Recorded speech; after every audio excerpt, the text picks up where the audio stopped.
I just want to do a short video to show how I use this long piece of perspex to do some of my orbs. I made this tool myself.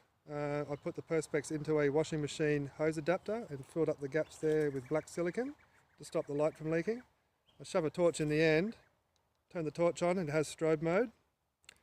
So when that flashes, as I move it around in a long exposure, it creates a cool effect.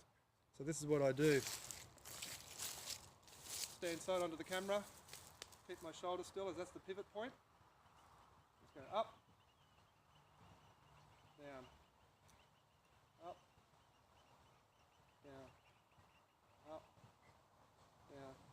And that's pretty much it. Just go all the way around in a semicircle. Here's how it looks.